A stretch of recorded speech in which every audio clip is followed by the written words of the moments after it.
Alrighty, it's the 450, it's the LCQ. We're on a super technical circuit. It's going to be very, very fun. Hopefully we can have a good time for the rest of things. That is a crap song to start, very smooth. I'll do, fuck it.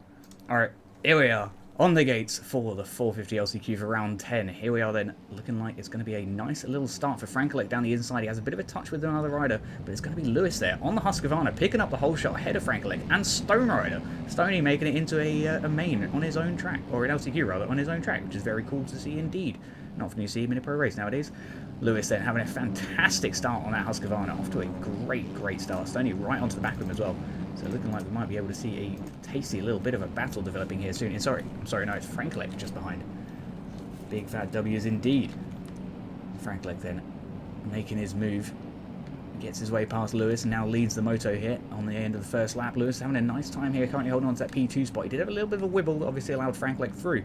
Paco then holding on to that P3 spot and Stone down the inside, sorry, of Mac Burdett. Trying to find his way tight hairpin in here and then slicing our way back into the track. You've got to take a wider line than you realise, otherwise you're not going to hit those ruts quite right. And you're going to have a tough time there, as Stone actually did.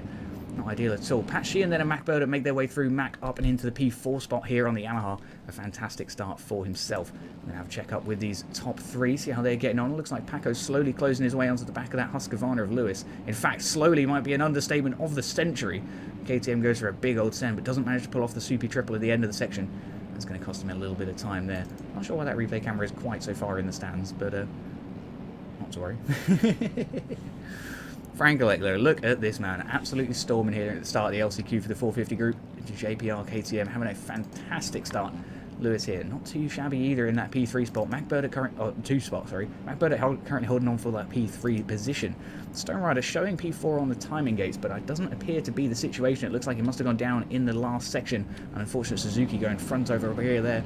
Certainly not what you want to be seeing at this point in the moto. Just 3 minutes on the clock and only the top four making it through into the main event here tonight. So we shall be seeing a very hectic bit of riding here from a lot of their riders, closing up the end of the LCQ here shortly. Lewis then still defending from Mac, the Yamaha, sorry. Looking like he's actually holding on to the P2 position due to technicalities there. It looks like Lewis holding roughly a second's worth of penalties. Definitely not going to be what he needs in the LCQ. Absolutely crucial to not be losing time to those penalties. And he goes down. Mac then will secure the P2 position on track. Lewis and Paco battle it out for P3. That's the podium position now between the KTM and the Husqvarna here. Paco just trying to get his bike tucked into that corner. There has a little bit of a front end wibble by the looks of things, but holds it together.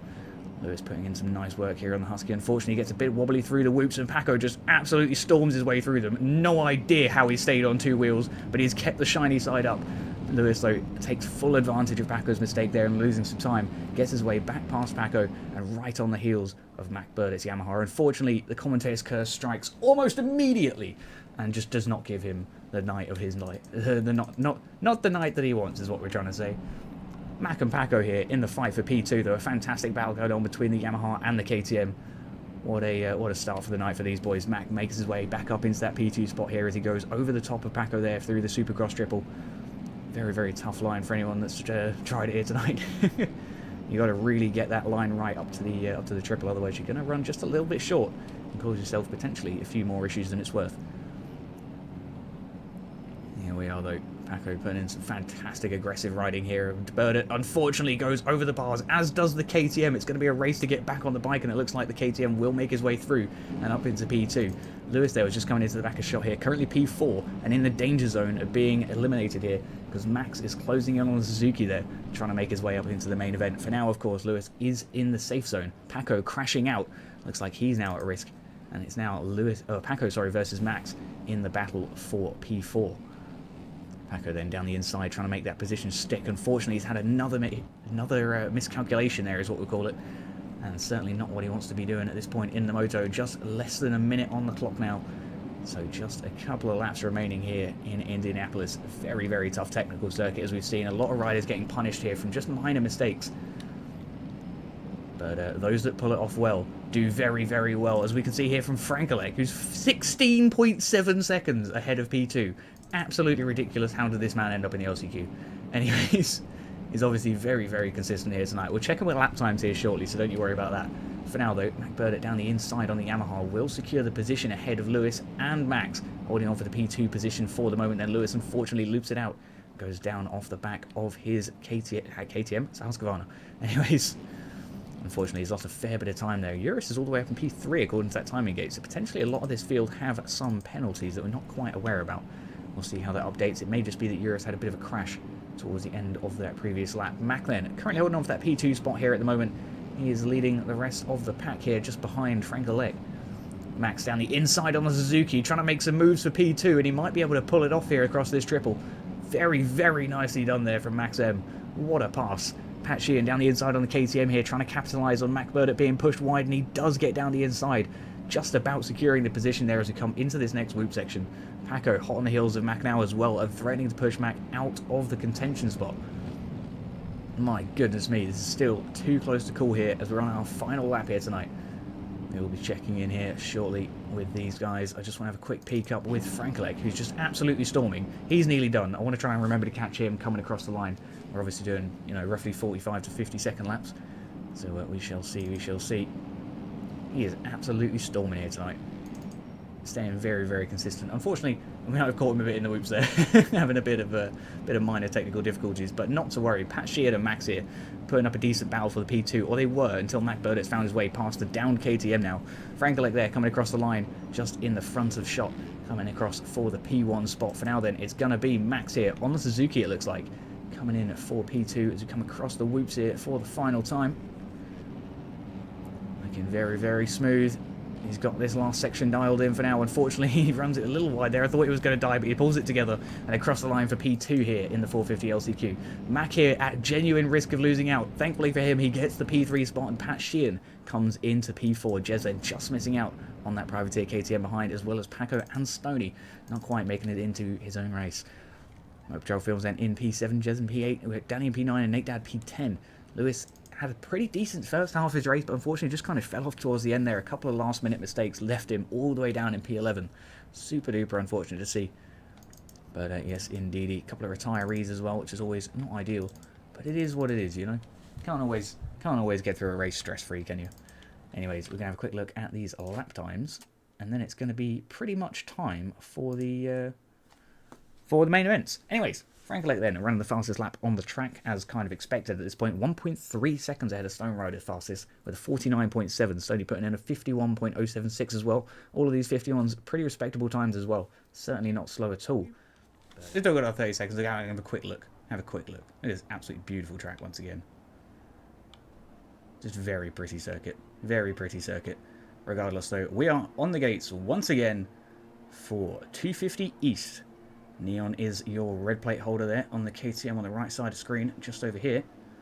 And he's off to a pretty rockety start by the looks of it. It looks like he might be able to scoop that whole shot here as long as Randolph doesn't undercut him. Randolph to the outside then, and it looks like Finn on the TSCZ Husqvarna actually manages to pull the whole shot out from Neon, out from underneath him. Neon though pulls his way back on through though by the looks of things. And we shall go on with the good old-fashioned track cams and see just what's going on here. Finn has a huge crash right here at the start and unfortunately pushes himself way down into the midfield. It's certainly not a good start for himself. Neon then on the JP Designs KTM off to a fantastic start as usual. We've got Randolph just closing in behind him, Valentine too. Certainly not far off at all. Valentine and Jones then scrapping out for the P2 position, and Jones trying to make a move for the lead now as he comes around the outside of Neon, trying to make something happen here as we come over the double and into the whoops. I guess it's technically a table. But anyways, very, very nice.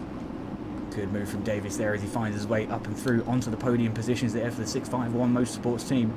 Fantastic start there for the KTM rider. Davis here losing some time to Jones as we come over that finished double. An unfortunate case there for the KTM means Neon's going to find his way back around the outside by the looks of things. Does manage to secure the position and gets the big triple. Oh, not quite getting that big triple. He's going to give it back to Finn and Davis. Losing 2 positions in 1 corner. Certainly not what he wants to be seeing at this point in the moto. Thankfully though, still around 8.5 minutes on the clock. So plenty of time for things to improve. We'll see how that goes though. Valentine then currently leading the moto here, just ahead of Jones, and Finn and Davis still putting up a fantastic fight here in the battle for P3. Finn then closing some time up now between himself and the MXB Mods Racing KTM just up in front. The TSCZ Husqvarna then putting in some serious work as we try and line up for these whoops. Try and keep the bike nice and steady. A lot harder on the 250 than it is on the 450 to try and maintain that momentum here. So it's good to see these guys staying nice and smooth and nice and consistent. Finn then making a beautiful pass down the inside line to make his way up and into, I believe, is that P1? That is P1. What the heck happened to Valentine? Where did he go? He's down in P4 now as a result of his previous moment by the looks of things. Neon then up into the P3. Valentine to P4 on the NGS Husqvarna. Definitely going to shake things up just a little bit here tonight. Jones 797 unfortunately going down out of the P2 position and now down to P3 by the looks of things as Neon makes his way through and onto that P2 spot for the board. We're going to check in with the rest of the field really quickly, have a little flick on through, see if there's any major battles. Lipo and Reaper getting caught up in something there, not entirely sure what happened. MB52 having a fat send there on the Bitburger KTM, what a launch. Very cool stuff. Alrighty then, back with the racing leader. Finn has started to open up a considerable gap here. 6.1 seconds to Jones now after Jones' prior mistake. And Valentine's certainly looking to close up too. Neon then getting off to a bit of a rough start here himself and losing a couple of more positions. Down to P4 once again then. Valentine around the outside of Jones here on the wheel tap triple. Looking nice and smooth though for the NGS Husqvarna. Very, very tasty move indeed. The MX mods. KTM, sorry, had a brain fart. The KTM is closing in. Neon, look at that. Side by side here with both Davies and Finn. It's a three-way fight. Unfortunately, Davies' KTM goes down. It's not Finn, sorry, it's Dan there on the TSCZ Husqvarna. My apologies. Dan there making his way past his teammate by the looks of things. No idea where Finn's gone. He's leading. Sorry, my apologies. My apologies. We will do that in a moment. But yeah, we'll have a look in a little minute, Fear Murder. We're just going to have a quick check on the battles, obviously. Make sure nothing too spicy is going on. Looks like we've got Dimitri and Randolph making their way past Dan. Dan off to the best of starts here. He's kind of losing a little bit of that consistency that we were talking about earlier on. It is absolutely the most important thing here tonight. We'll have a little look at these lap times now, though. Why not? Why not? Valentine's made his way down the inside of Jones, actually. We've had a cheeky little passy position here. Jones trying to find something to work here with in the sand. Gets a decent drive out of there. It's not going to be enough, though, to catch up with the NGS bike by this next corner. And in fact, he cases that initial triple. He's going to just lose him a little bit of time in the long run. Finn, though, running a 50.371 on a 250 here on the second lap of the Roto, and consistent 50s across the board so far. Valentine then running a 52.6 after having a couple of crashes. We presume that Jones and Neon roughly around the same. Neon actually a 54.9, but you can see he's staying up more than the majority of the field, which is causing the rest of the field to obviously have 54s and 55s as well. Not to worry though, 52 here from Jones. He's definitely going to be putting up a fantastic fight here tonight. We'll see how that develops a little later on. But Neil makes his way back up through into the P3 spot, it looks like, on the KTM. A fantastic night for the moment. Dimitri and Jones are looking to try and change that on the double KTM duo in the background there. Can we find a cheeky little position here? I love these cameras. They just show the lines flying across the screen. Very cool indeed. You can see that little train there behind. It's very, very nice racing indeed. And the track's certainly promoting some fantastic battles here. Like I say, you've got to compromise between your lines. Compromise to try and make sure you just don't go down. And eventually the other guy will. Unfortunately, that situation, it was Jones by the looks of things. Not ideal. Actually, no, it wasn't. It was Dimitri. My apologies. Terrible commentating. Finn here, closing up with the back of the field once again here. Very, very nice moto for just for the usual, really. He's having a nice time. I believe he's around P4 in the championship at the moment, but there is really not a lot in it. And if he does considerably better than Neon here tonight, he might be able to get himself into a pretty tasty position here for the final standings. I'll have to start actually making note of the points. Neon here going for the double triple, gets it. Slides his way in just behind Valentine there. Nearly gets the position done. Valentine doesn't cease to... well, he gets his double triple, sorry, his triple. Anyway, you know what I'm trying to say. Valentine to the inside, Neon to the outside. The KTM really trying to put some work in on the back of this Husky now. It's not going to happen just yet, but he goes around the outside. How did he get through there? Valentine just not getting the drive on the inside that he really so desperately needed to try and make his way over that double. Neon then will take his way back up into the P2 spot on the board, and indeed on the track too. Very nice stuff indeed. Dan here trying to make some moves to try and get his way up and onto that podium once again. Valentine seems to be holding roughly a second's worth of penalties. Certainly not what he wants to be doing at this point in the moto. Just 3.5 minutes on the clock, and he's losing positions due to that technicality. But Dimitri here just ahead of Jones and just behind Dan, looking like he might be holding on to the P5 position for the moment. Obviously looking to try and close up some more time on the leading bikes if possible. Neon here slowly closing a little bit of time to Finn here. We'll see what those times are in a short moment. Let Neon get cooking for a bit in some clean air. Dan and Dimitri, though, is the battle to watch in the Fight 4. I believe P4 on the track, P3 on the board, though. So having a very nice fight indeed. In fact, no, P4 on the board as well as the track. Ignore my horrendous talking. Ben there, a lap down bike, thankfully staying off the track and out of the way of the leading pack, which is always nice to see. Always nice to see the blue flag being respected as always. Down here, putting in some serious work onto the back of Dimitri in the fight for P4 here. Dimitri super duper tight on the inside there on the TSCZ KTM. Down his teammate there on the Husky though. Let's try and challenge some things here if he can possibly pull it off.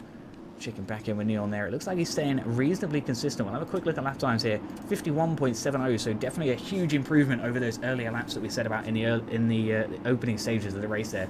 He was definitely caught up in some crashes and some traffic, which is obviously going to affect his overall race speed outcome. Lipasek there just coming across the screen, not doing too badly by the looks of things. Currently in the top 10, holding on to P9. And Reaperdoc certainly not too far back in the P10 spot. Hoping to try and get some more good points on the board here tonight and make his way through that championship just a little bit further. Neon there loses a bit more time to Finn. Finn actually looks like he went faster still on that previous lap. He's going pretty consistent 50s on a 250, which is absolutely ludicrous times. But we'll ignore that because the man is made of, I don't know, dynamite? What do you want to call it? Anyways, he's having a very nice night indeed. Down here, holding into the back of Dimitri still trying to fight it out, but this time for the P3 position as Valentin's crashed down to P5 by the looks of things. We've also got Cloud up in the mix of things. It looks like Cloud unfortunately is a lap down bike there on the Normsco Husqvarna. He is going to allow Dan to pass on the inside, which is exactly what he needs to be doing. A little bit of a tap double there for Dan as he goes to the outside line, trying to get the big stretch to the table, and he manages it. That's a very, very big line for the 250. Unfortunately, he's paid the price. Just casing it there, not quite able to get the drive that he wanted throughout that next rhythm section. Regardless though, a valiant effort. I'm sure he might see some more 250s try and pull that off a little later on in the night as the road allows just bigger jumps basically. Obviously as it cuts into that jump face, it makes it a little bit sharper in those rutted sections. So occasionally you can get some very, very tasty lines from them. For now though, Neon is storming, Finn storming even more so. And coming up to lap the P11 bike, it looks like. In fact, no, that's the P9 bike of Randolph. To go down the inside of that, ignore everyone else. Having a nice time here for Finn, down the inside, a cheeky little pass. Absolutely no worries at all. Skirt. Very nice. Very nice. Very satisfying to watch as always, isn't it? Regardless though, Neon holding off that P2 position for the moment. Dimitri's certainly closing in though. He's just half a second back according to that prize timing gate. Unfortunately, he's lost a little bit of time there, and of course he does have this blue flag traffic to go through, so we do have to take that into account. But of course Neon is still going through the same traffic himself here, so as long as Dimitri can get past Brodin, which he does, Neon is now the next bike on the track, and he's slowing down to allow the blue flag bikes to continue their race. Neon then trying not to interfere with the back of the field's race, but ultimately is sacrificing some time of his own. And Dimitri then finds his way down the inside as Neon goes over the bars. A fantastic pass then for the TSCZ KTM. That's exactly where he wants to put himself, up and into that P2 spot, and to try and begin to climb down a little bit of that time to Finn. The position, probably not going to happen, but we can see if he starts to close up a bit more time with a little bit of open air here once he gets past the Alpine Co KTM. I guess I'm lying, I guess he's going through a fair bit of traffic still. It's a really small track, so there's a lot of traffic all the time. Regardless, we are on our final lap, and as such, we will watch it with the leader as he goes table here on the Husqvarna. Very, very smooth stuff, as we've come to learn to expect from Finn here. He's a very, very consistent rider. Unfortunately, as I say that, has a bit of a moment, but thankfully holds it up and keeps the shiny side facing the sky. That's exactly where he needs to be, and holding on for the Moto 1 victory here tonight, provided he doesn't completely choke in the next two corners. Through the whoops we go. Love the peeking through the blinds camera angle. Yeah, I'm not sure what's going on there, Speedy Bro. I'm not entirely sure what's going on there. But regardless, Finn then coming across the line for a Moto 1 victory here tonight for the first 250 main event for the Triple Crown of Round 10. For now then, back up with the P2 bike. That's Dimitri at the moment here. 33.9 seconds off the racing leader at that previous timing gate. We'll see how it goes towards the end of the moto. But it looks like Finn could be on for a very, very strong night here tonight. Of course, Neon up there in the contention. So certainly going to be putting in a good bit of defensive work to try and hold on to his red plate here tonight. He's leading by a decent little margin, but it's not enough to sit comfortably yet. Dimitri then across the line for P2 and Neon for P3 on the JP Designs KTM. Finishes up nicely there to round off the podium. Valentin then just get pushed off the podium down to P4 then. Actually P5 as Jones 797 then takes his way through with as a result of Valentin's penalties. Libasek then all the way up to P6. A fantastic improvement then for the AEO KTM. Much higher than the P10 that we saw him at earlier on in the moto. Sanchigen not doing too badly. Down for P7. Sanchigen going to be pulling home for P8. Reaperdock pulled home P9 there in the first moto. And Randolph for P10. But no, very, very nice racing across the board here for the 250 class. Finn, kind of walking away though. Look at that lap time. 6/10 faster than Dimitri. Absolutely ridiculous. That's 0.4 of a mile an hour over a lap. Ridiculous speed. Regardless. Finn then with a 49.502 on his best lap. And I believe that was near the end of the race as well there on the 10th lap. Very, very good stuff indeed. And Dimitri with a 50.1. Lipo with a 50.7. And we got Neon, our current red plate bike, with a 51.4. So, but no, as we said a bunch here tonight, super duper technical circuit.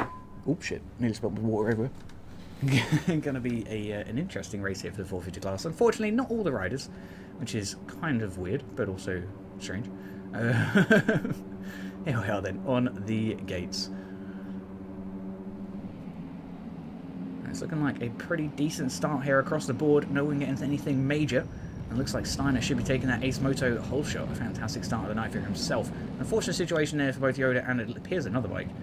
Certainly not where they want to be finding themselves at this point in the moto. Steiner and Cam then leading ahead with Tyler J. Tyler J, of course, currently holding that red plate again this week. Still holding it nice and strong indeed. We'll see if he can continue to hold on to some good points on the board. Unfortunately, he's getting caught up with Steiner there and Cam and having some early race incidents. Linz then off to a fantastic start here on the FXR Husqvarna. Unfortunately, has a big bounce, but manages to get back on top of the bike and keep that rubber side facing down. So hopefully he continues to have a pretty decent night here tonight. I know he's been having a relatively rough season compared to how I'm used to seeing him ride. So we shall see if he can try and pick his things up tonight, is what I'm meant to say. Anyways, dearie me, Tyler J though, absolutely storming here on the LXP mods. What is that? Is that a KTM? Sorry, my apologies. I had to double check because it's red. He's having a very nice time though. He tries to find his way down the inside of the FXR Husky. Is he going to make his way through? I don't think he is. I think Lynn's going to hold on to that defensive line for the moment at least as we come across that Supercross triple and stepping over to the tables. Again, nice and smooth there for the Husky, and Tyler J put in some serious work here on the offense. I'm going to check in with that P3 fight. Then we've got Jake, Cam, Max and Steiner and Hakon all in here, looking like they're having a pretty decent fight here right early on in the field. Max there, of course, coming up from the LCQ, don't forget, all the way up to P4 on the track here in the first main event of the night. So we'll see if he can continue to hold on to a pretty decent position here. It's going to cost him a fair bit of time, though, I'm sure. And with more opponent off the map at the start, that is kind of unfortunate. But at the end of the day, you know, it's one of them things, you know. Do you retire? Preferably not, because you could still make up some points, regardless. Jake then having a very nice run here, currently holding on to the P2 spot as Linz breaks away from the field even more so now that he's broken away from Tyler J after Tyler J's absolutely crucial crash earlier in the moto. Yeah, it looks like Max killed Tyler J according to Mayhem. Yeah, I didn't actually quite catch it with my own eyes, but I do believe you.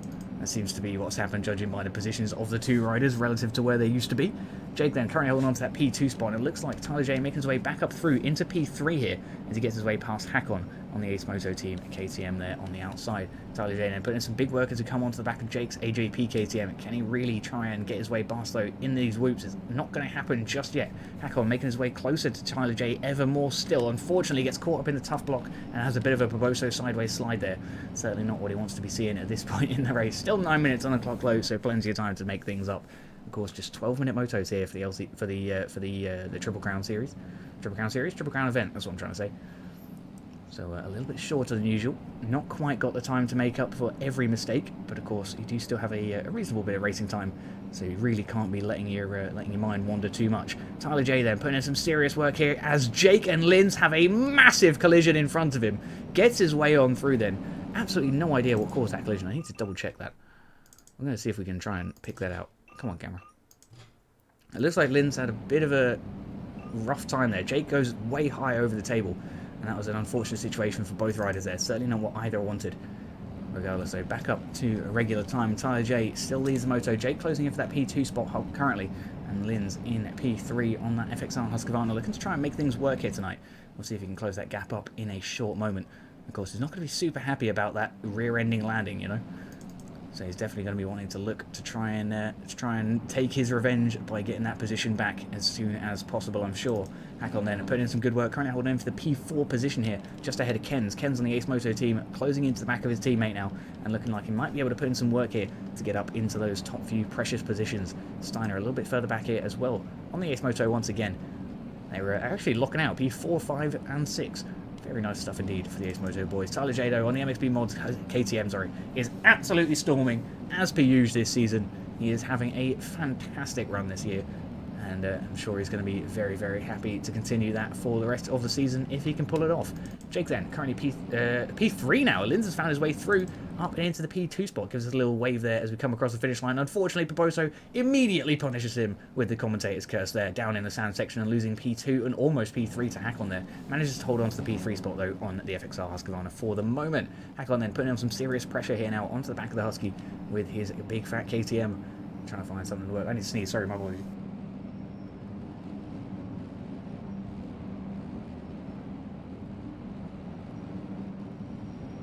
Can't reset uniform through the map, that sucks. Unfortunate. Anyways, not to worry though. Hopefully Moto 2 and 3 is Maurer. Hopefully Moto 2 and 3. And take this video off, it's bloody hot. Getting spicy in here. God damn. Jake there, just ahead of Linz. He's certainly within range now. That 3-second gap that it says on the timing board just doesn't exist in reality. It looks like we'll have to see the timing gates update. I'll have to wonder if Linz has potentially a 1 or 2 second penalty. It looks like he might have 2 seconds of penalties. That is brutal. Absolutely brutal at this point in the Moto. Hopefully he can try and recover a little bit later on in the night.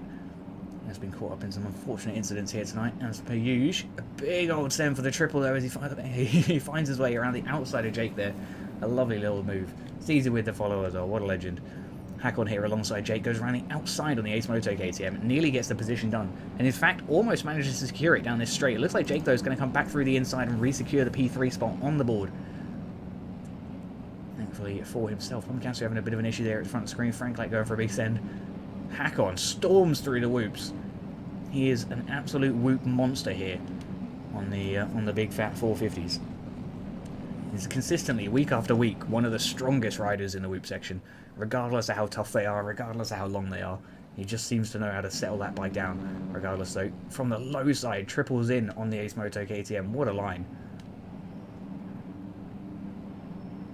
As a result, closes roughly a quarter of a second there onto the back of Jake here, around to the outside now, trying to close in a little bit more time over these tables. Unfortunately, gets a little bit casey and loses some. His teammate Ken's then finds his way down the inside on the KTM and will secure the P4 position.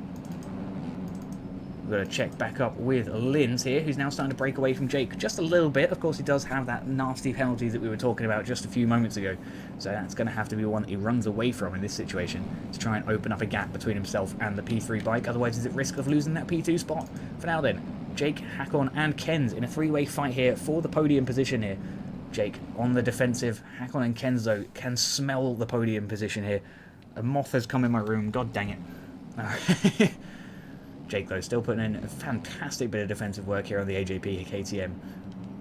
Very, very good situational awareness and just overall racecraft, really.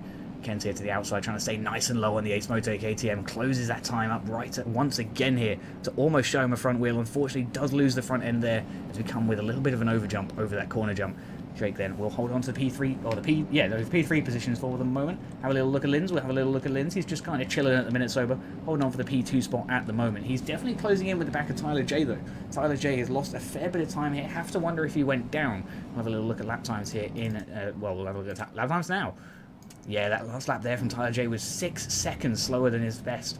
So it's certainly not going to be the optimal lap for himself, and that's obviously part of the reason why Linz has managed to catch up, other than the fact that Linz has also got some serious pace here tonight. So we'll see if he can try and catch up and continue to battle with the racing leader here in just a few moments. Dingle, how we get on, man? Welcome in. Hopefully we can provide you with some pretty tasty racing here tonight. Keep an eye on that mini-map for now, though. We're going back to P3 in the battle between Jake and Hakon. Hakon, though, unfortunately makes it not a battle and crashes. And wait, no, he doesn't. He gets back on the track in the same position. We're side by side here for the P3 position at the moment. Hakon then manages to snatch it away after a pretty clean rejoin, actually. He managed to get himself back on course really quickly. Unfortunately, he's not doing his trademark whoop style, and Jake will make his way down the inside. What a cheeky pass there. Just elbows out there from the KTM. What a cheeky little pass. Linz then makes his way past the racing leader and up into P1 here for the first time here tonight. Tyler J then left just watching him go by the looks of things. Linz then going to be very grateful to get back up into that top spot and hopefully continue to secure it for the rest of the moto. We'll see if he can pull it off though. There's 3 minutes left and anyone's call as to who's it going to be. Tyler J, of course, super duper consistent this season, super duper fast as well. And we know he's got some very, very solid racecraft. He's held that red plate pretty much since the, I think it's since the second race week, I think, for East. Or for 450, sorry, my apologies.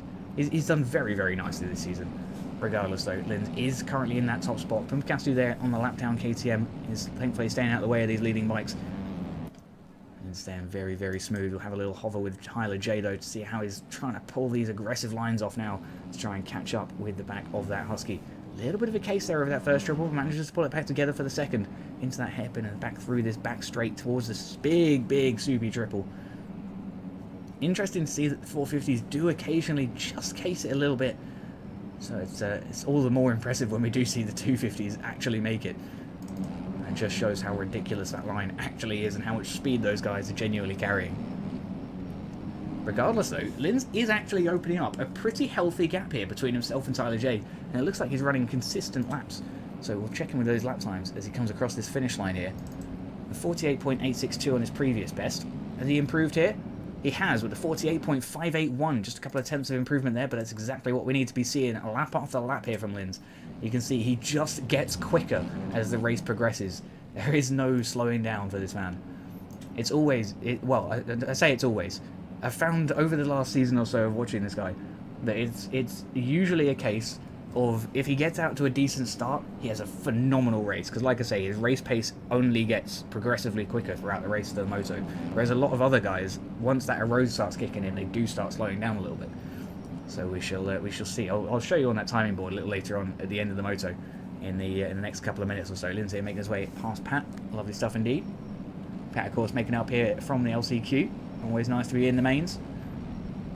That is an achievement in and of itself. You've got to be one of the fastest 22 riders on the field, just full stop tonight, in order to make it into a main event, of course.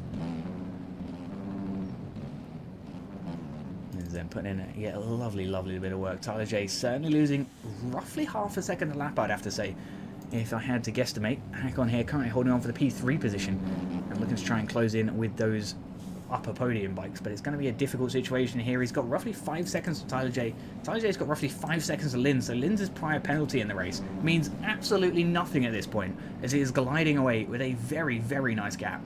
Fingers crossed for him, he can keep it up in the top half of the field. Of course, we've got to support the fellow Brits, you know. Tyler J, though, putting in some good work here on the MXP Mods KTM, trying to close in onto the back of that Husky once again. Can he pull it off, though? That's going to be the real question here. You can see Linz not too far ahead. But it's going to feel so far for Tyler at the moment. Hakon here finds his way past Max's Suzuki. Max unfortunately fallen down a little bit there through the field. But, I mean, it was kind of expected due to him being in the LCQ. But he did very nicely in the LCQ too. So we'll see how he gets on there. Watch Jockey, we'll have a little peek at Jockey. Why not? We'll have a little peek, see how he's getting on. Currently holding on to the P9 spot with absolutely no one near him. So we're just going to leave him to do his thing. He's having a pretty nice moto though, holding on to some good points here tonight. Dorian Marek currently in the P8 spot, and battling out between himself and Cam in the fight for P6 by the looks of things. Where is Steiner? Steiner is behind these guys, so it is actually the fight for P6. We're going to be checking in with these guys again in a little moment. I just want to flick back up with the racing guys and check that we're not missing anything out at the front of the field. Looks like Tyler J is still cruising, Hakon's still P2. Lynn's currently on his final lap, so we'll check back with him in just a moment. For now, though, Cam versus Dorian is the battle to watch between the KTM and the Husqvarna. We'll see if he can pull something out of the bag here for the Mostra team. Cam, though, obviously on the MXP Mod Husky, is going to look to try and defend as hard as possible here. And they're coming on to their final lap now. We're going to go check back with our racing leader, Linz, on the FXR Husqvarna. Unfortunately for him, he's not the racing leader anymore. Tyler J makes a last-minute, last-lap move. Linz then coming with the big triples to re-secure the victory. Can he hold on to that pole position for the moment? My goodness me, this is very, very tight between these guys. I had no idea Tyler J had caught up the time just this quickly. It looks like Tyler's actually holding on to a little bit of a penalty potentially himself. For now, though, as we come into the final corner of the first moto here, Linz should be taking it with the P1 on the board and Tyler J picking up a very, very respectable P2. after a very well fought last lap there. Almost managed to snatch away that victory from Linz, but it just wasn't in the cards tonight. Hakon then for P3 and Ken's for P4. A fantastic performance for both of those riders. Jake then securing a very respectable P5. Cam versus Dorian was the fight for P6. It looks like Cam is going to be able to be the one to secure it here tonight on MXB mods. Husqvarna, a fantastic finish for himself. Simon then should be securing the position past Dorian as a result of Dorian's 3 seconds of penalties? 4 seconds of penalties? Oof. Hell yeah, Leapo. W's in the chat.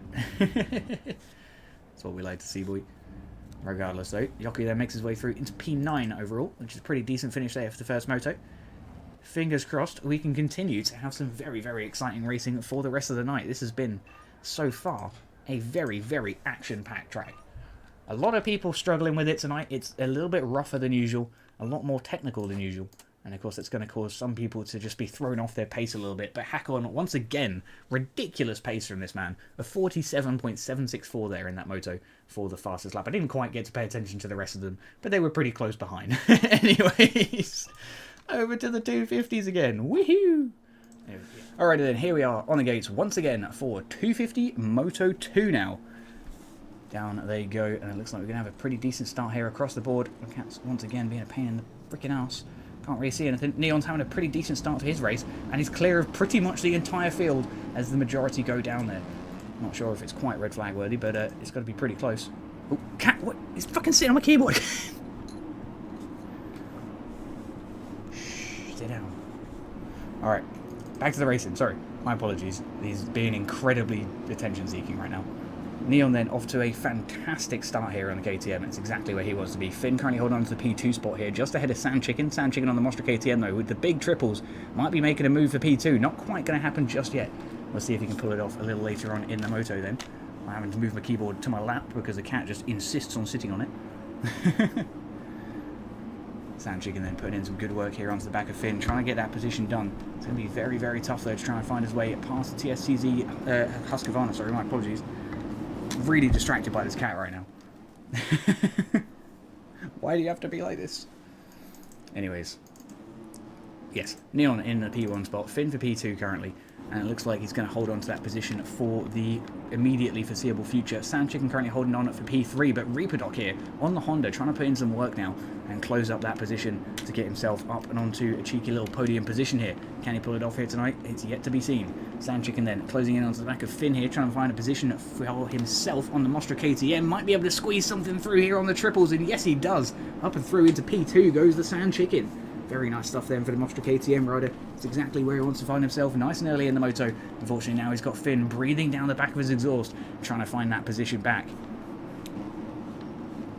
Finn, of course, hungry for that win, hungry to get some good points on the board here and get ahead of Neon. Neon, though, absolutely storming and continuing to hold that red plate for the moment. We'll see if we can continue for the rest of the moto. Floyd, please just sit down. You have an injured leg. Stop walking around and trying to get my attention. He's a right attention seeker. I apologise if you can hear his bell at any point in the stream. He's got a collar with a bell on. Regardless, everyone's having a very, very nice race here so far. It looks like the gaps opened up a little bit more than they did in the first moto, of course, due to that early crash with the majority of the field. So everyone kind of settling back down into their pace here, nice and early on. Sand Chicken down the inside of Finn. Jets a cheeky little pass there, a little hands up there as an apology for the rubbing, but manages to get through pretty clean in the grand scheme of contact passes in MX Bikes. Finn straight back down the inside with an immediate response.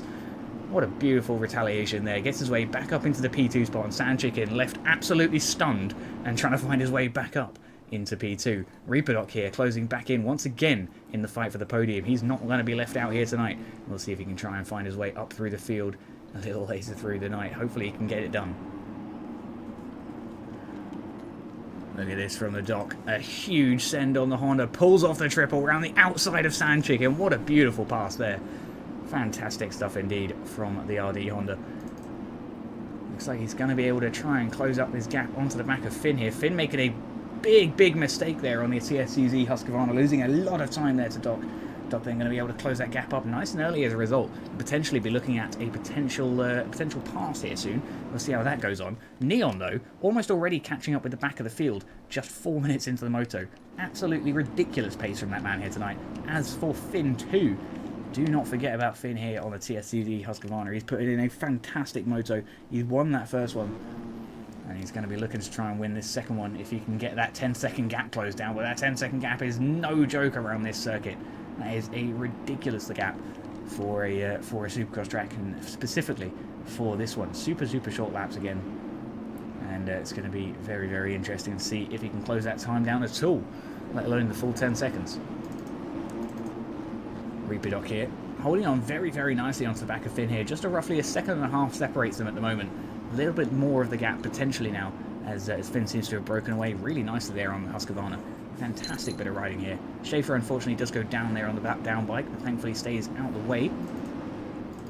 Reaper then currently holding on for that P3 spot ahead of Sandchicken. Sandchicken does happen to have gone down. Valentin then looks like he's holding on for the position ahead of him for the moment. Davis currently holding on P4 on track. Sandchicken for P5 and Valentin for P6. Valentin now makes his move up and into P5 there on the NGS Husqvarna. A fantastic slide of a position there. That's what we like to be seeing. Regardless though, Finn holding on pretty nicely, and Reaper still holding on for the P3 position. Unfortunately, he's had a bit of a moment there, and Schaefer can unlap himself very, very temporarily. Back down the inside though goes the Doc on the Honda, and he's going to re-secure that position past the JPF bike. Davies putting in some really nice work here, currently holding on for the P5 position. Sorry, my apologies. I was just checking back up because I thought somebody caught up with Doc, but not quite. It looks like Valentin's the next positional bike there. Currently P4, holding on very, very nicely indeed. But it's a good 5 seconds to Doc up in front. So we'll see if he can try and close that gap up. Doc, meanwhile, is losing Finn a little bit. Finn's starting to break away a fair bit now on a TSCZ Husqvarna. Absolutely storming it tonight, as we've said many, many times already this evening. Unfortunately, the bike goes down there in the foreground. Regardless, Freighter's doing quite nicely here, just ahead of Dimitri, and just behind the Sand Chicken. Looking like we might be able to get some cheeky little points here then on the try-hard KTM. Get some good points on the board indeed.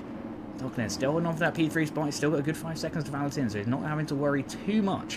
And he's putting in a very, very valiant effort here tonight.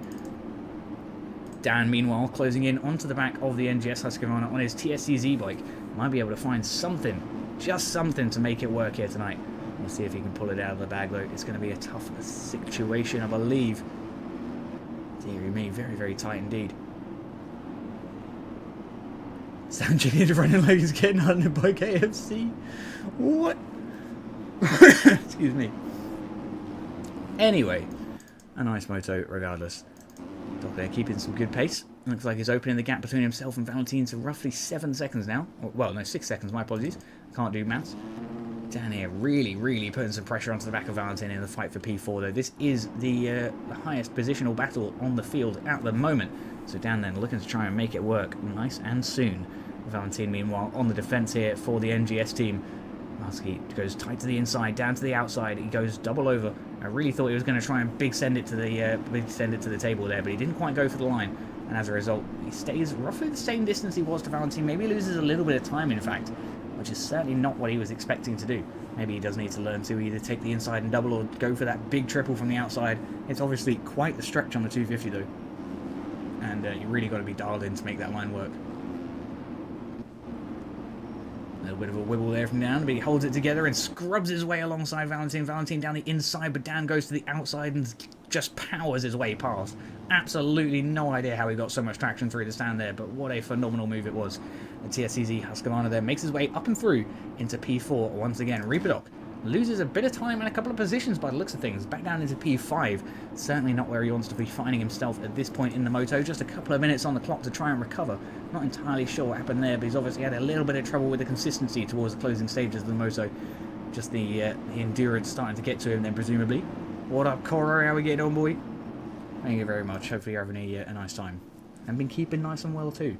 Finn then, holding on pretty nicely. That 10-second gap now just 5.5 seconds over the last couple of minutes or so. So he may well be able to catch up with Neon here.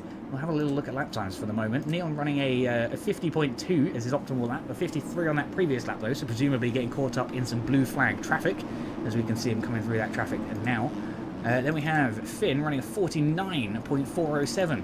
So roughly, what's that, 6 tenths? 8 tenths of a second faster on an optimal lap there. So absolutely ridiculous speed here from Finn tonight on the 250, which we've come to kind of expect from this guy at this point. I believe he rode a, was it 49.7 in the first moto? So he's actually getting faster the more the track gets degraded, which is pretty wild to think about. Regardless, Neon still holds the lead. It's just 4.4 seconds now with a minute on the clock.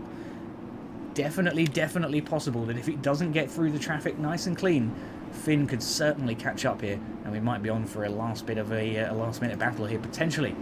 For now, though, back over with Dan. Dan currently holding on for the P3 spot ahead of Valentine. A little bit of gap there between those guys. Reaper Doc certainly not too far off from behind them, but he's going to struggle if he wants that podium here tonight.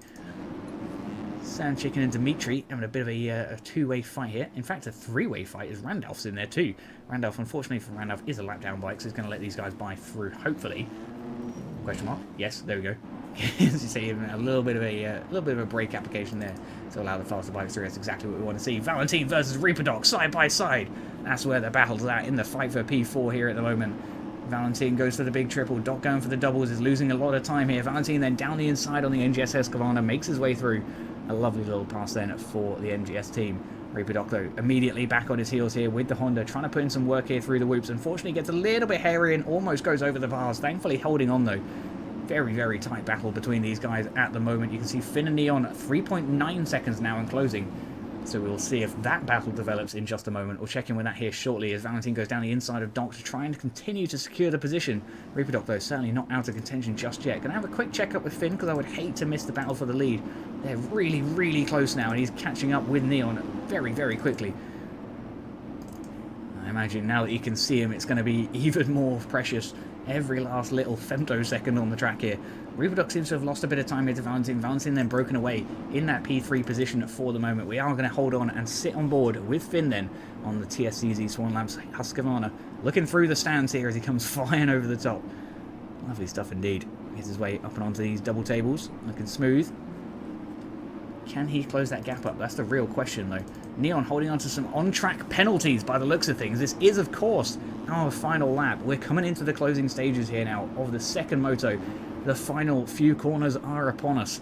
Neon just up in front here, just in front of these two lap-down bikes. If Schaefer and Lipo give way to Finn, we could see a positional change happen. But, of course, Schaefer and Lipo are, of course, battling it out for their own fight. Finn then down the inside of Schaefer, trying to get the position done. Neon across the line, P1 on the track, but P2 overall, as Finn will take it by technicality there. Presumably Neon had roughly 2 to 3 seconds of penalties. Certainly not what he wanted to be doing at the end of the moto, but still holds a very respectable P2 there. Reaper Doc then coming across the line here very shortly for the... Wait, what? Neon's lap didn't count. What? Oh, that is not good. Yeah, I imagine that will get looked at by the racing stewards, and if there needs to be a correction to the results, I'm sure that will happen. So don't you worry about that too much, but I will make sure that is known. Unfortunate situation there for Neon. So, according to the official timing gates, at least for the moment, it's fine. It's on stream, so they'll correct it. Yeah, exactly, Aiden, exactly. That's what I'm saying. They'll go back and have a look at it. Regardless, though, so on the board at the moment, we've got Finn, Dan, and Reaper Doc in that top three. Valentine for P4 and Sand Chicken for P5. Reality, Neon should be up here in the P2 spot, and everyone else kind of shunted down a position. But overall, a very exciting race here in the 250 class, which I kind of wasn't expecting the 250s to be quite as close together as they were tonight, or as they are tonight rather, because it's just such a tough circuit for the 250. You've got to be so consistent to be able to pull off these lap times. And Finn, a 48.9. Where did that come from on the last lap of the race? Absolutely ridiculous. This man was hauling ass. My goodness me. Anyways, we're going back to the edits to let that just absolutely ridiculous lap time sink in. Anyways, here we are then on the gates for race 2 for the 450 class. Looking like the revs are up and the gates are dropping any second. Down they go then, and off we are. Looking like it's gonna be Pumpakasu on the KTM. A fantastic start. Steiner, though, snatches it away there on the Ace Motobike. Unfortunately, he's not going to hold on to it as he goes down there early on. So it's going to be Pumpakasu, Tyler J, and Hakon. You got top three leading on the first lap as we triples. We're 3 wide over the triple. What? Anyways, back to the race immediately. Hakon then leading the motor here just ahead of Tyler J. Tyler J, though, snatches away that racing victory, or the racing lead here, sorry, on the MXB Mods KTM and the Ace Motobike to the outside. Tyler goes down and Hakon resecures the racing lead for the moment. Cam then down the inside of Tyler trying to get a position to work. It's not going to happen just yet. We'll see if he can get his way up and into the P2 spot here through the whoops. Down the inside he goes, as goes Pumpakasu too. And Tyler J can do absolutely nothing but watch them two go by. He's going to have to try and snatch it back here through the inside before the finish. Looking like, and with 3 wide again. What the fuck is going on? Pumpakasu down the inside, Cam to the outside, gets the position done. Cam then up and into P2. Tyler J still holding on for that P3 spot, desperately trying to scrabble back into the P2 position. Gets it back through past Cam for the moment. Cam, though, triples his way on the outside, coming up and over the Supercross triple. Tyler to the inside, Cam to the outside. Neither gets a particularly exceptional drive there as we come over the tables, and it stays pretty level here. Cam going for that big line to the table, just about gets it there on the MXB Mods Husky. Very nice stuff, but Tyler just scrubbing his way through that rhythm section. He is very, very confident on the bike here tonight, and very, very comfortable on the circuit by the looks of things. Fingers crossed for him, he can keep it going nice and smoothly. Cam then seems to have had a bit of an issue as Pumpakasu takes the P3 position and Jake for P4. Cam then down to P5 as a result. I'm sure he'll definitely be wanting to try and fix that situation here in the pretty immediate future, I imagine. Tyler J there just ahead of Pumpakasu, roughly a couple of seconds. Unfortunately, Pump goes down. The JPF bike then certainly not off to the best of starts here for the KTM. Linz then coming out of nowhere, coming into the front half of the field. It's exactly where he wants to be finding himself, and I'm sure, as we usually do, we'll see him improve a little bit later on towards the end of the moto and start closing up those more important positions. For now, though, Hakon and Tyler J storming away. Tyler having a bit of a moment here. Bit of a moment, just to prove me wrong, because why not? Regardless, though, he's holding onto the bike and keeping the shiny side pointed towards the sky. Hakon then holding on very, very nicely through the whoops there. He's got such a nice whoop section. Jake and Cam in the battle for P3. We've got Linz here as well, making it a 3-way fight for the podium now, as Linz tries to get his way into this battle here. Just shoving his elbows in, trying to show him a front tyre down the inside here. He gets his way past Jake as we come over the tyre tap. Unfortunately, doesn't quite manage to hold it. But we're going to go back down the inside over the finish jump, and it's not enough to get into that sand section. But we are so, so close to getting a position done past this AJP bike. Linz then tries to find any open opportunity. Cam really taking the opportunity here to try and stretch the gap between himself, Linz, and Jake. And as a result of Linz and Jake fighting, that's definitely allowing him to do so. Unfortunately, the commentator's curse strikes immediately, and without hesitation, Cam then goes down as a result. Linz and Jake will go through into P3 and 4, sorry, respectively. And Cam down to the P5 spot. Linz then back up onto the podium, exactly where he wants to be at this point in the race, and still 8.5 minutes on the clock to try and catch up with the other two. We'll see if he can pull it off a little later on. Cam, though, off to a pretty decent start. He's had a couple of early race incidents. Hopefully he can try and get his head back on the game and settle back down. It's been a tough start for the night, though. Watch Hakon after the super dribble, you won't regret it. We will have a little look at it. We will have a little look at him as we come in through this back section towards that big soupy triple. Big old whips from the Ace Moto KTM. We go down to the inside, over the first table. What a beautiful line. What a beautiful line there from the 450. Absolutely ridiculous. And it was just so consistent, so fluid. We'll see if he can pull it off again later in the race, but that was gorgeous. This time he fucks in. I don't know why that got restricted by the auto chat, but there you go. Here we are then. Back on with Tyler J, it looks like. And it looks like he's got roughly 2 seconds to the leader. Linz has got roughly 10 to the leader. It looks like Tyler's lost a bit of time there by the looks of things. We'll see how it closes up a little bit there. Looks like Linz is going to be a lot closer than the timing gates are revealing. 9.9, so maybe not. maybe not. Which we get same place. We will try and find him. Here we go.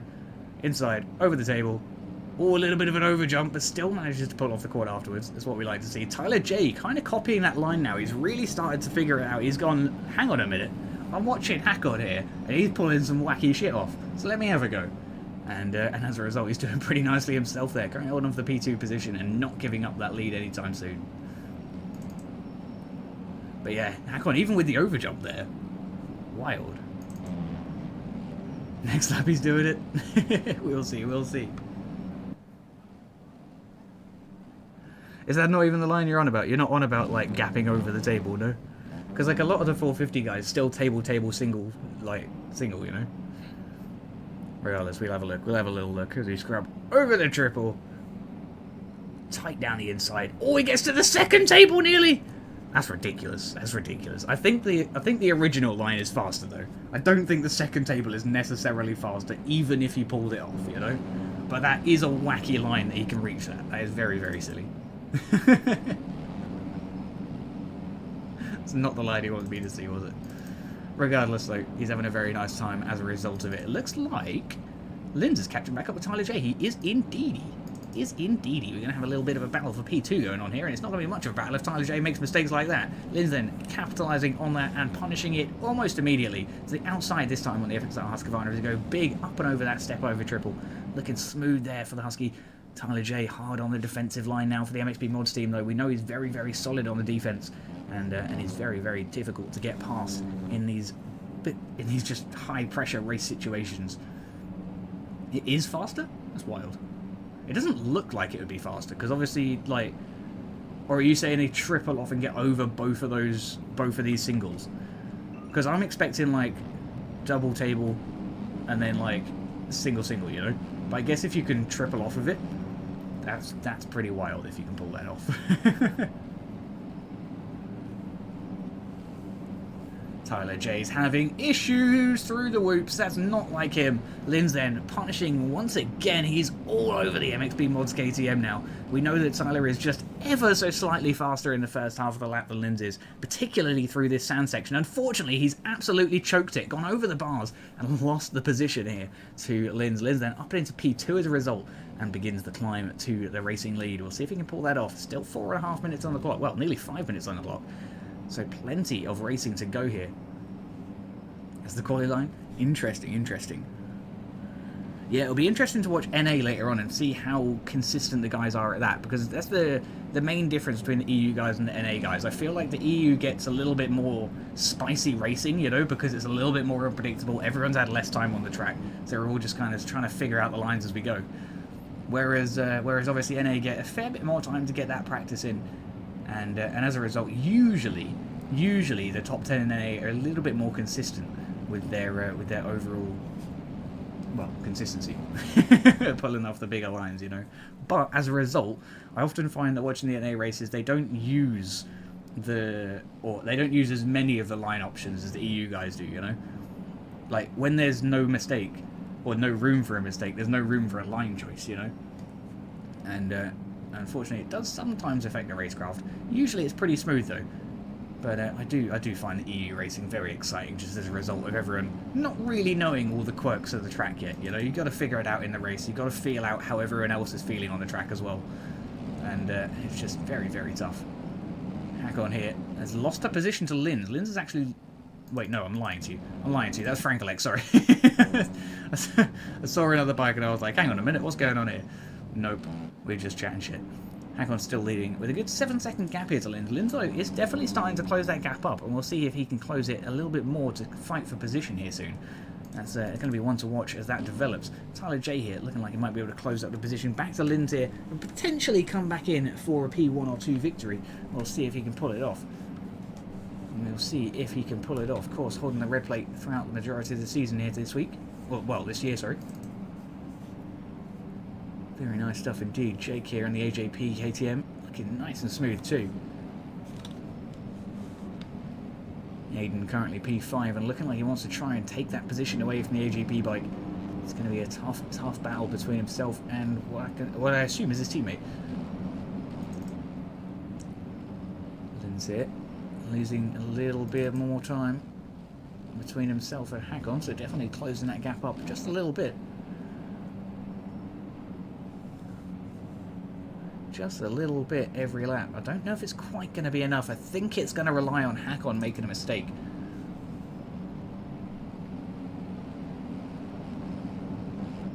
Riding around it's faster. That's hilarious. Hakon here having a tough time through the whoop section there. It's not like him. What? Oh. Did he even go down? I didn't even see him go down. Man, netcode's weird in this game sometimes. Anyways, Hakon then absolutely storming. He's opened up roughly a second to Linz there. In fact, I tell a lie. He's lost a second and a half to Linz there, as Linz is closing right on in then on the FXR Husqvarna. He may genuinely be in with a chance here if Hakon keeps putting in slow laps. We'll see if he can pull it off. He's losing more time there on the Ace Moto KTM. He's really letting the pressure get to him now. That's not what he wants to be doing at this point in the race. Just a minute and a half on the clock. You have not got the time to be making these kind of mistakes. Linz is going to be all over that and just punishing as much as possible, as frequently as possible. You can see once again those lap times improve throughout the race here from Linz. He's an incredibly consistent rider. When he gets the track dialed in, it is just lap after lap. So we'll definitely see him stay very, very strong, provided nothing major goes wrong. Hakon, though, is going to be the one to watch here, I think, just to try and contend for those positions. In fact, no, we're going to have a little bit of a spectating fest of the fight for P4 here between Jake and Aiden. Looks like they're having a nice little battle here. Tyler J closing onto the back of Linz as well. We'll see if that gap develops a little bit later on. For now, Jake holding onto the P4 position at the moment. Aiden closing in there, though, on the MXP Mods AJP KTM behind. We'll see if he can get that position done in a little bit of a moment. About the twins. It's going to be an interesting fight between these boys. Over that big triple we go for Jake, and he's staying very, very smooth. And you can see, though, like I say, the majority of these 450 guys just going table, table, single, single. And it's very interesting to see, I think.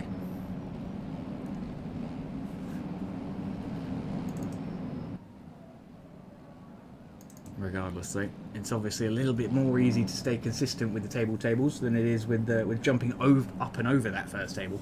But if you can get it, it's such a glorious line. And see it, just going for consistency over sheer speed. That's what we like to see. Of course, we do want to see him close that gap up. There's only a couple of laps to do 4.4, so he needs 2.2 per lap.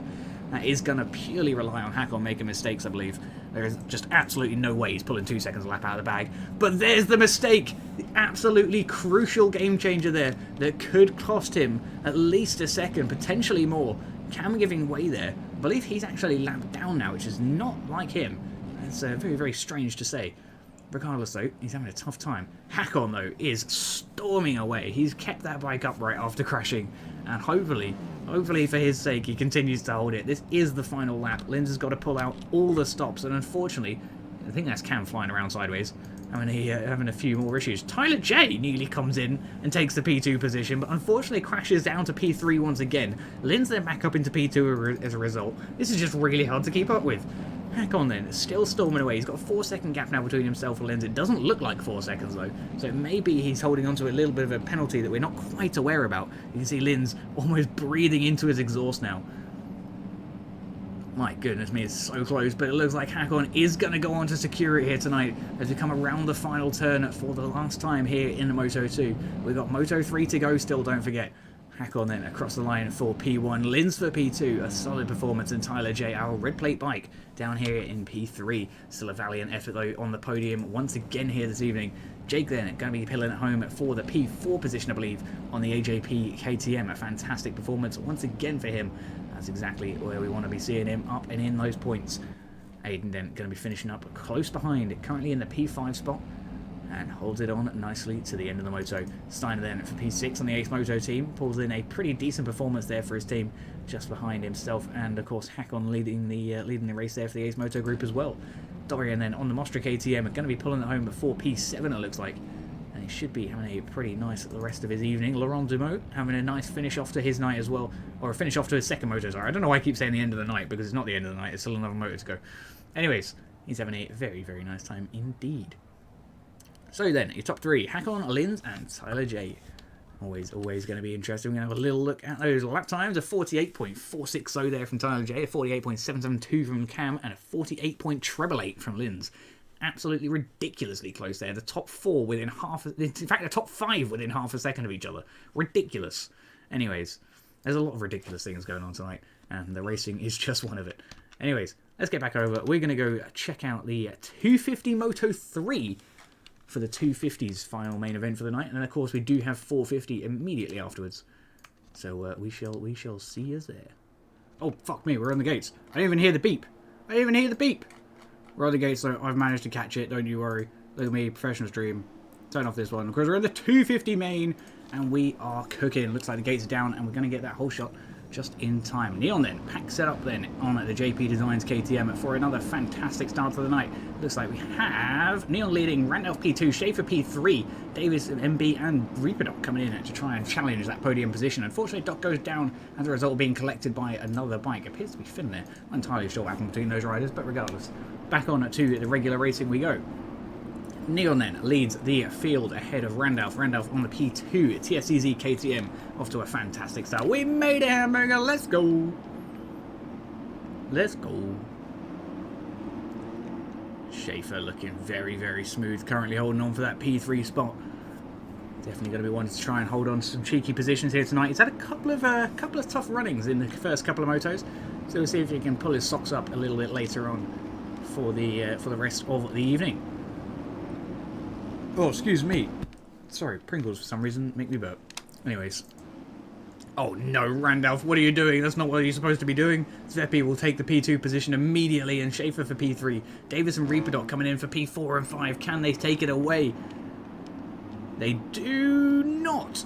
Davis will take P4, Randolph for P5, Reaper for P6. Doc will almost take it back through, but Oleroy on the BCP bike finds his way through on the Husky. Unfortunately, he's lost more time down the inside line. Not entirely sure what's going on there, but he's held it together. Reaper then come off a little worse than the rest of the bikes here, but thankfully still holding on to the back of that miniature pack. We'll see if he can close it past in a short momento. Zeppi and Davis looking nice and smooth. Zeppi, though, in all sorts of sideways. The Poboso front flip is just going to cost him the position there. Not a good situation at all for the Honda situation, for the Honda bike. Davis there looking pretty okay here on the 651 Motorsports KTM. Unfortunately, cases that finish jump just while I'm talking, just to prove me wrong. Because why would I tell you the truth?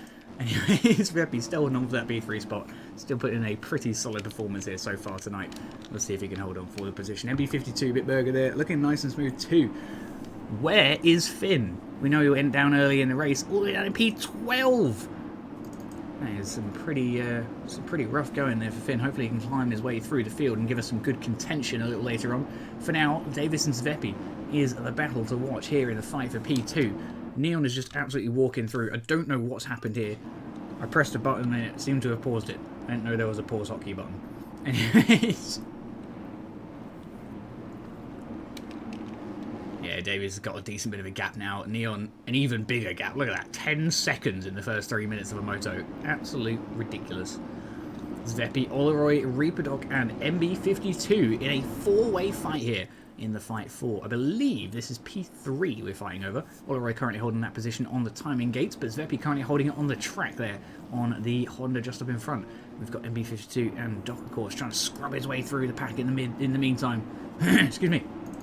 He's looking very, very smooth. Finn here, come out of nowhere to come up into the P6 spot, gaining 6 positions in just a lap. What a scene. Anyways, he's having a very nice time as he glides his way down the inside of Reaper Doc there with no worries in the world.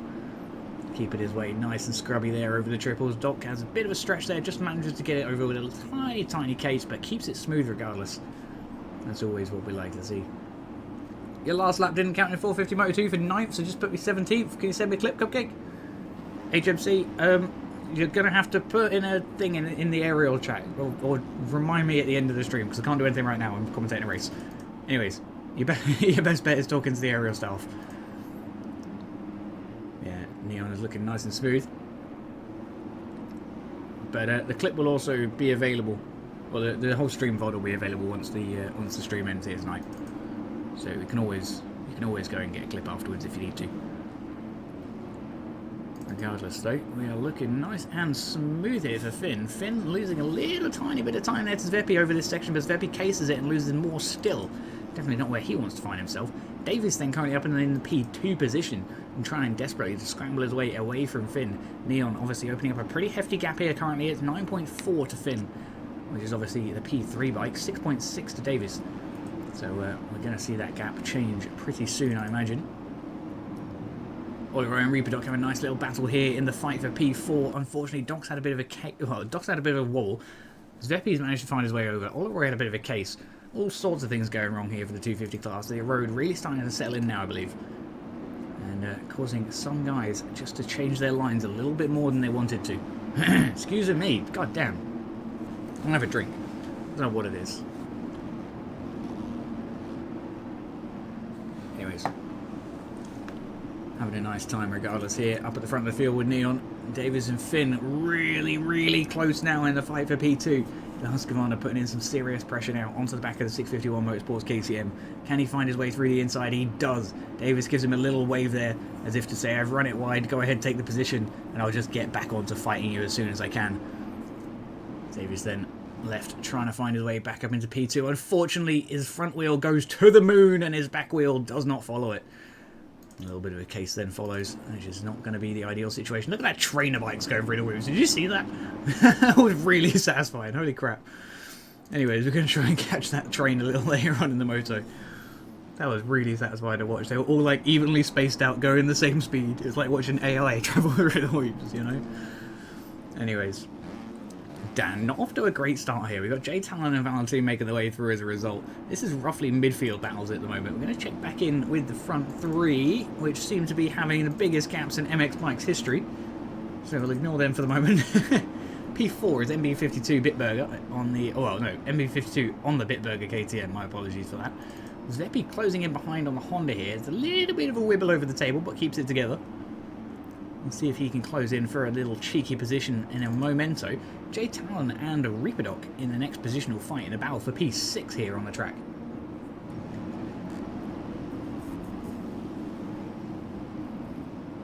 Did we see a whole shot? We did indeed. Bumpkatsu, we did indeed. Reaperdoc with a big send. Jay Talon shorting his way over the finish jump there. Not entirely sure why. Potentially just didn't have enough speed for the double and knew it. Unfortunately for him, he's lost 3 positions as a result. But I suppose it's better than casing and crashing. Question mark? Maybe. Anyways. Finn here in the P2 position. 5.3 seconds to the racing leader from 9 minutes. From 9 seconds just a moment ago. 9 minutes would be ridiculous. Casting Games, how are we getting on, man? Welcome to the crew. For now then, it looks like Finn's going to be putting in some serious work here to try and close out that gap. I'm going to have a look at lap times. We have to. We just have to. So, Neon, our current racing leader, ran a best lap of a 50.910 here currently in this third moto, sorry, and a 54 on the last lap. That's crucial. That's obviously a lot of why Finn has been catching up so ridiculously quickly, but also because Finn is also just so ridiculously quick. He ran a 52 on that previous lap where Neon ran the 54, and it's 50.449 is his optimal lap. So just over half a second faster in his, well, no, just under half a second faster, sorry, than Neon in his optimal lap. A 53.6 here from Davis on his 7th lap, on his, well, his previous one, that's lap 7. A pretty solid performance then from Davis. He's going to be holding on to some pretty decent points here as long as he can keep consistent. And like we say a lot of the time, consistency is just so much more critical, especially in these Supercross races, than your overall race pace is. Obviously your race pace matters, but consistency is and always will be king. It's all well and good being able to qualify, being able to do those hot laps, but if you can't do it lap after lap, you're going to have a real tough time in the field. Whereas you get the likes of Finn and Neon, for example, just ridiculously well capable riders, ridiculously fast speeds, and also just incredibly consistent. Davis here putting in fantastic work as well here for the 651 Motorsports crew. That is some lovely stuff indeed. Like I say, a 53.6 is his best, and a 50.9 here from the leading bike, right? So he's approximately 2 seconds off in terms of the pace, which is, you know, in normal racing, it's loads in terms of his actual fastest lap time, but the reality is the consistency is keeping him up there on that podium. It's keeping him separated by over 5 seconds from Dimitri there in the P4 position, so he's pretty secure there up and on the podium for Davies. He's going to be very happy with the performance tonight, hopefully. Fingers crossed for him, he can keep it together for the remaining few laps. Hell yeah, Jesse. Much love indeed. Hopefully you're having a good night. Also, if you're not doing AMs, you should reach out to HSM, because they're kind of struggling on comms tonight, because obviously this is overrunning just a little bit, but it is what it is. It's no biggie at the end of the day. Enjoying this track? Hell yeah, it's a very, very fun track, and it's promoting some fantastic racing. Like, it might be tough and difficult and technical, but at the end of the day, that's what makes a racetrack great, you know? Otherwise, you just end up in essentially NASCAR.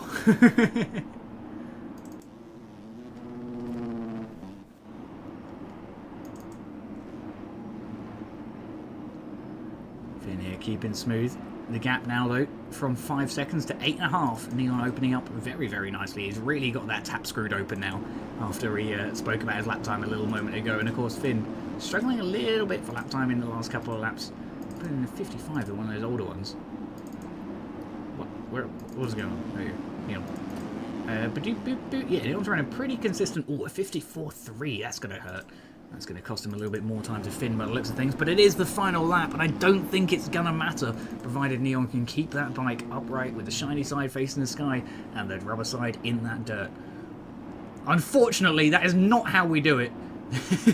We were just talking about consistency literally moments ago. Come on, Neon. Over the tables, looking nice and smooth. There we go, picking it up here for the rest of the lap. Good recovery there from the KTM. The JP Designs bike then, once again showing us why he has that big shiny red plate on the front of it.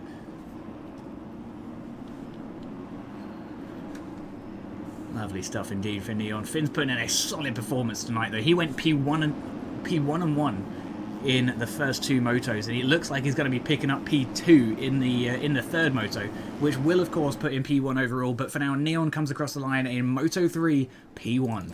Finn then for P2 in the Moto 3, and I believe P1 overall.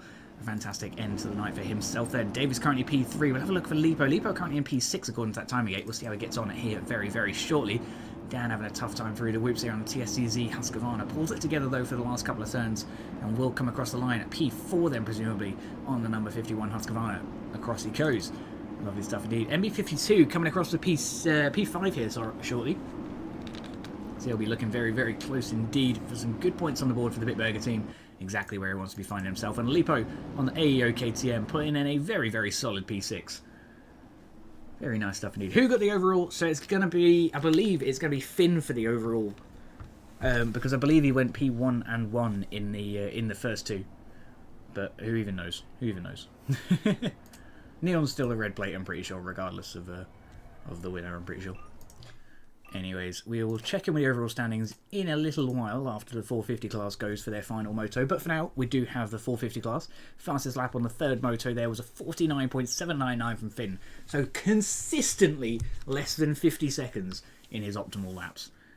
Crazy fast. Crazy fast. Regardless, here we are then once again on the gates for the final time tonight for 450 Moto freaking 3 for the Triple Crown event here in Indianapolis. It's been a very, very hectic night. Some mega racing, some mega carnage, and I'm sure we've got plenty of that more to come over the next 12 minutes or so. Down go the gates then, and off we are for the final race of the night, and it's Linz through the first corner, but Steiner snatches the whole shot on the Ace Moto Husqvarna. A fantastic start for himself.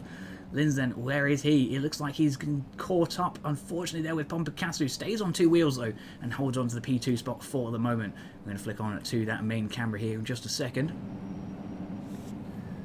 We're off to a tough start there. Steiner, though, leading the moto, nearly coming off of his Ace Moto Husky, but holds on to it. Linz then goes down the inside of him on the FXR bike, the outside rather, sorry, my apologies, and gets the position done for P1 on the board at the end of the first lap. Lovely stuff indeed. Through those whoops we go, and Steiner is hot on the heels of the FXR bike now. He's not wanting to give up that P1 victory just yet. Linz, though, switches back immediately for the retake. What a beautiful switch back there. A lovely, lovely bit of situational awareness and just racing experience that'll teach you those kind of moves. Just able to spot the gap before it was there and just slotted his bike down in. That was beautiful. Here we go then. Still leading the moto, and Steiner in at P2. Steiner putting on a fantastic performance here, though, currently on a mega offensive run. We'll see if he can close that gap up. Tyler J for P3 and Jake for P4. Those guys have been putting in solid work all night, so we're going to be seeing them move up through the field in a little moment and give some good contention for these leading two, I'm sure. Especially if Steiner and Linz keep battling, the more these guys fight, the slower they're going to ride, and the faster Tyler J and Jake are going to be able to try and capitalise on that battle and close up as a result. Steiner then gets a nice run through the whoops, a little bit choppy there through the start, and unfortunately runs it deep into the exit there. Linz then opens up the gap by roughly half a second between the two and creates himself a nice, comfortable little bit of breathing room. Lovely stuff indeed for Linz. Steiner down to P2 and losing more time is still to Tyler J. Tyler J here on the MXP Mods KTM has been putting in some serious work all night. He's been very solid and very consistent. And we'll see if he can hold on to that sentiment here as we come around the outside of Steiner, making that P2 look like light work. Through the double we come then, looking nice and smooth as we start to begin to hunt Linz up at the front of the field. We'll see if he can do it though. Tyler slowly going through the doubles there. That's going to cost him a lot of time here versus the FXR G Fuel bike.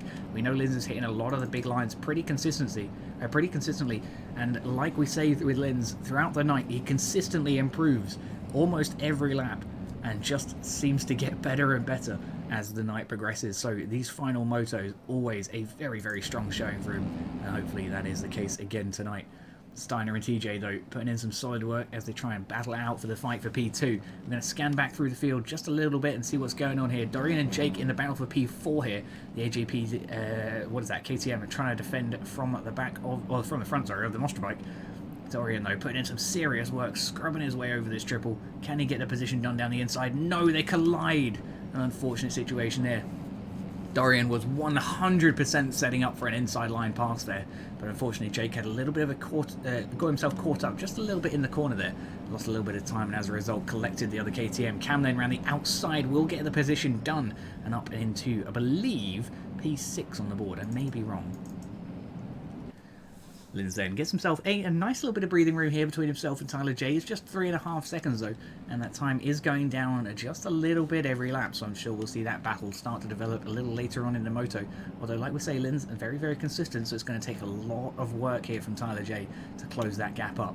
We know he's ever so slightly faster though in the overall lap pace. Linz has been roughly 5th fastest on the board across the throughout the night really. Tyler J, one of the fastest, unfortunately also a little bit less consistent than he usually is in regular weeks.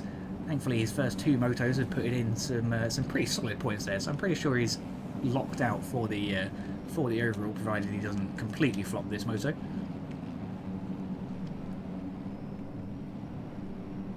Tyler J here putting in some good work. Steiner holding on for that P2 spot though here for the Ace Moto team. That's exactly where he wants to find himself, and I'm sure he's going to continue to try and close that gap up between himself and the leader.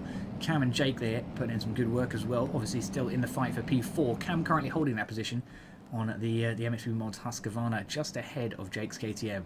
Dorian closing in 2 as well here on the Mostra KTM, and certainly not out of contention just yet for those top 10 positions. Frank Lake looking nice and smooth here for the JPR team as well on the KTM, closing his way in onto the back of Dorian. Frankie obviously putting in a very solid LCQ earlier in the night, so it's always nice to see him up here in the top 10, and a solid improvement at the end of the day is the name of the game. That's what we like to see. That is exactly what we like to see. Laurent Demeaux having a pretty tight race here so far, keeping himself nice and tidy there on the KTM Husqvarna. He's not got too many bikes around him, but that gives him plenty of time to focus in and settle down for some hopefully pretty decent laps.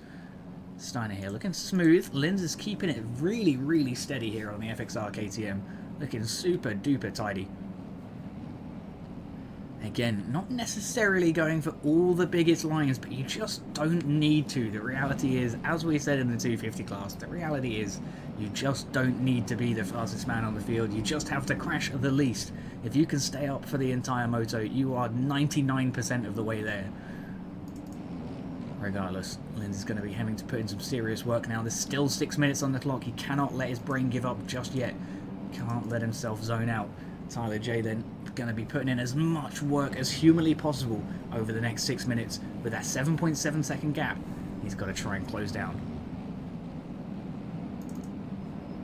Steiner and Cam here in the fight for P3. It's the podium battle here between the MXB Mods Husqvarna and the Ace Moto Husqvarna. Looks like Cam then will take the position for the moment. Up and into P3 then. A solid performance here tonight, thankfully, in this final moto. He's had a tough first couple of motos, Cam, but hopefully he can pick things up here towards the end of the season. He's had a tough time, certainly. Definitely not up to the usual pace that we see him at, but he did pop in the chat a little earlier on and say he's just not quite feeling it there. As we all know, MX Bikes is one of those games that if you're not feeling it, Barbosa will whip you as hard as possible. Barbosa's just like, whoosh, no!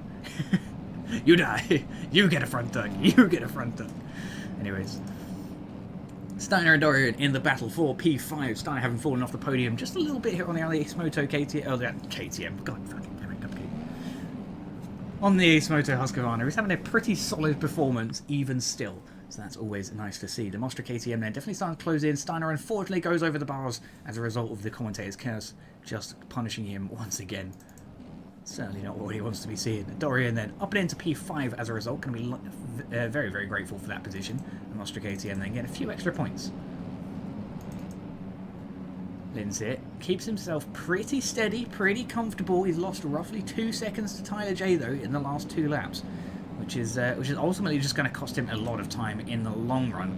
I think he could be at risk of losing a position here as well. We'll see, we will see. He's putting a 49.7 on his best lap and a 49.443 there from Tyler J. So Tyler J is just ever so slightly faster. Linz has really got those laps dialed in now. Yeah, it's going to be very, very interesting. I'm just trying to do the math in my head real quick.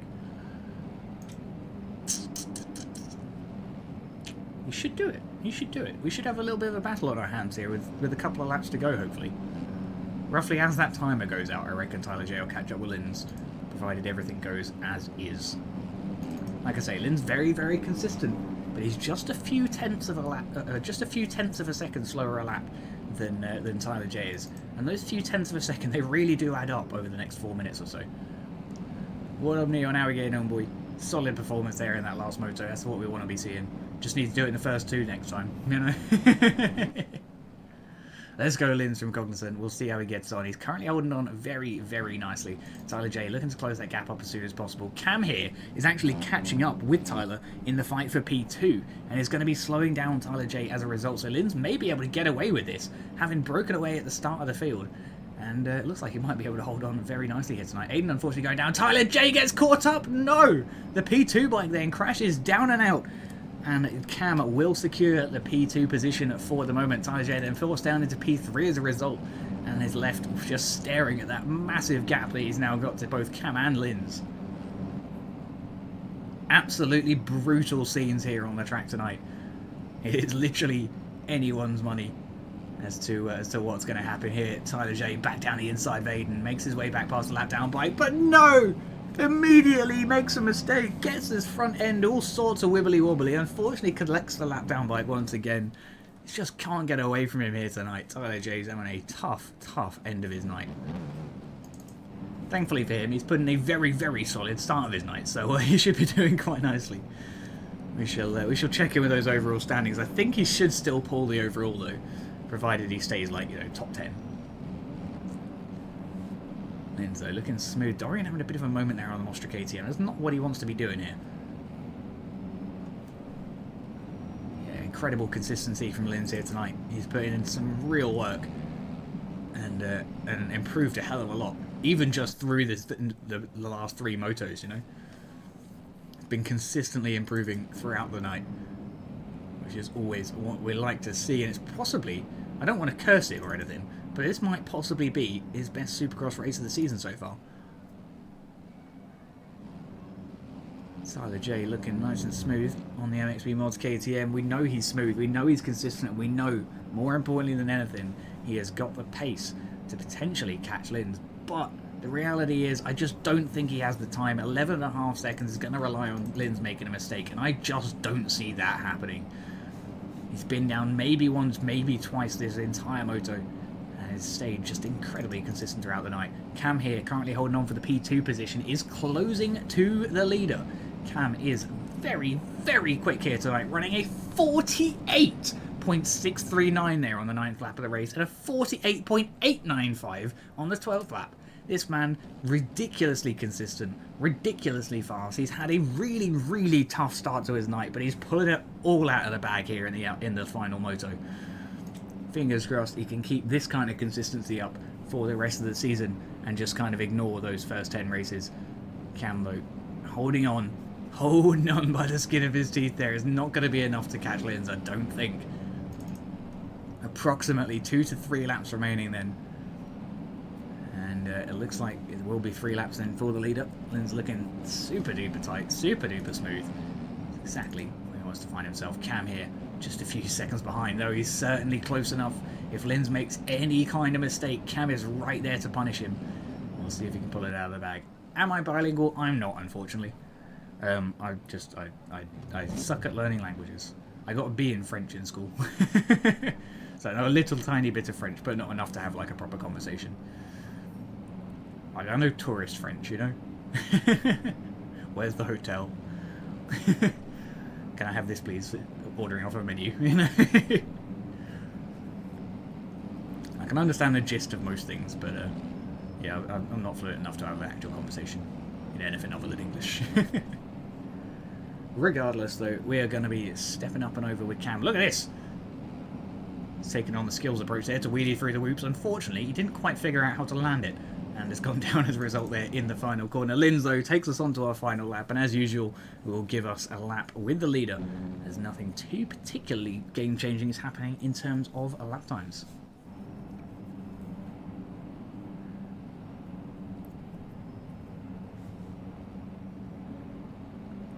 Lovely stuff here for Lins. He's keeping it very, very smooth indeed. Unfortunately, Falcon, I do need a safety beating, so like it would probably kind of overrun.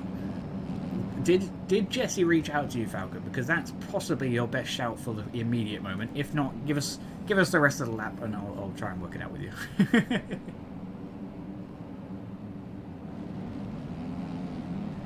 He did reach out to you in the general chat. He pinged you. I saw him. Anyways, Lins across the line with, what was that backflip? Yeah, he tries to do a stunt that I can't remember the name of. But regardless, doesn't matter. P1 on the board, exactly where he wanted to be, and a very respectable finish in the end of the night. Tyler Jaden for P2, and I believe P1 overall here this evening, and Cam will take P3. Jake then taking home P4 on the AJP KTM, a fantastic performance for himself, and Yoda for P... No, I lie. Did I lie? I did lie. Dorian coming in for the P5 position here very, very shortly. Smooth there for Dorian as he comes across the line at 4, P5 on the board, and Yoda for P6.